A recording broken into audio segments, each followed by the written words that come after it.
ನೀವು ನೋಡ್ತಿದ್ದೀರಾ ಎಲ್ಲ ಕಡೆ ಧರ್ಮಸ್ಥಳದಲ್ಲಿ ತಲೆಬುರುಡೆ ಪ್ರಕರಣ, ಅಲ್ಲಿ ಅಸ್ಥಿಪಂಜರ ಸಿಗ್ತಿದೆ, ತಲೆಬುರುಡೆ ಸಿಗ್ತಿದೆ, ಮತ್ತೆ ತಲೆಬುರುಡೆ ಇಟ್ಕೊಂಡೇ ಕೋರ್ಟಿಗೆ ಬಂದು ಸಾಕ್ಷಿ ಹೇಳ್ತಿರುವಂಥದ್ದು. ಸೊ ಈ ಒಂದು ಪ್ರಕರಣ ನೋಡಿದಾಗ ಏನು ಅನ್ಸುತ್ತೆ ನಿಮಗೆ? ನಮಗೆ ದೇವ್ರ ಮೇಲೆ ಭಕ್ತಿಯಿಂದ ಮಾತ್ರ ನಾವು ಧರ್ಮಸ್ಥಳಕ್ಕೆ ಬರೋದು.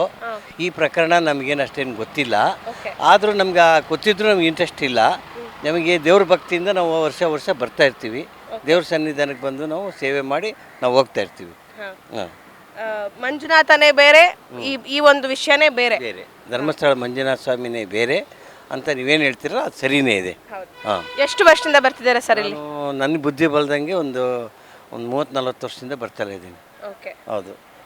ಏನು ಹೇಳ್ತೀರಾ ಇಲ್ಲಿ ಅಂದರೆ ದೇವರನ್ನ ಹೊರತುಪಡಿಸಿ ಈ ರೀತಿಯಾದ ಬೆಳವಣಿಗೆ ಆಗ್ತಿದೆಯಲ್ಲ, ಇದು ನಿಜ ಅನ್ಸುತ್ತಾ ಸುಳ್ಳು ಅನ್ಸುತ್ತಾ? ಅಂದರೆ ಏನು ನೇತ್ರಾವತಿ ನದಿ ಏನು ಹಣಗಳು ಸಿಗುತ್ತೆ, ನಾನು ಅಲ್ಲಿ ಹೂತಾಕಿದ್ದೀನಿ ಅಂತ ಹೇಳ್ತಿರುವಂಥದ್ದು, ಆ ವ್ಯಕ್ತಿ ಮಾಸ್ಕ್ ಹಾಕೊಂಡು ಬಂದಿದ್ದಾರಲ್ಲ, ಆ ವ್ಯಕ್ತಿ ಹೇಳ್ತಿರುವಂಥ ಮಾತು ಮೇಲೆ ನಿಮ್ಗೆ ಎಷ್ಟು ನಂಬಿಕೆ ಇದೆ? ಅಷ್ಟು ನಾನು ಅಷ್ಟು ಸೀರಿಯಸ್ ಆಗಿ ನೋಡಿಲ್ಲ, ತಿಳ್ಕೊಂಡಿಲ್ಲ. ನಾವು ದೇವ್ರ ಭಕ್ತಿಯಿಂದ ಮಾತ್ರ ಬರೋದು. ಹಿಂದೂ ಬರ್ತೀವಿ, ಮುಂದೆನೂ ಬರ್ತೀವಿ. Yes sir, thank you sir, thank you. ಅಮ್ಮ, ನ್ಯೂಸ್ ಮೀಡಿಯಾಗಳಲ್ಲೆಲ್ಲ ನೋಡ್ತಾ ಇದ್ದೀರಾ, ಸೋಷಿಯಲ್ ಮೀಡಿಯಾಗಳಲ್ಲೂ ನೋಡ್ತಿದ್ದೀರಾ, ಧರ್ಮಸ್ಥಳದಲ್ಲಿ ತಲೆಬುರುಡೆ ಸಿಗ್ತಿದೆ, ನಾನು ಅದನ್ನು ಹೂತಾಕಿದ್ದೀನಿ ಅಂತ ಬಂದು ಒಂದಷ್ಟು ಜನ ಹೇಳಿಬಿಟ್ಟು ಇವಾಗ ಅದು ಪ್ರಕರಣ ನಡೀತಾ ಇದೆ. ಸೊ ಏನು ಹೇಳ್ತೀರಾ ಇದ್ರ ಬಗ್ಗೆ? ಆ ಥರ ಏನಿಲ್ಲ. ಇವಾಗಲೂ ಬರ್ತಿದ್ರಿ, ಮುಂದೆನೂ ಬರ್ತೀರಾ? ಬರ್ತೀವಿ. ಓಕೆ, ಥ್ಯಾಂಕ್ ಯು ಅಮ್ಮ. ಎಸ್, ಹಾಗೆ ಇವ್ರ ಹತ್ರ ಮಾತಾಡೋಣ.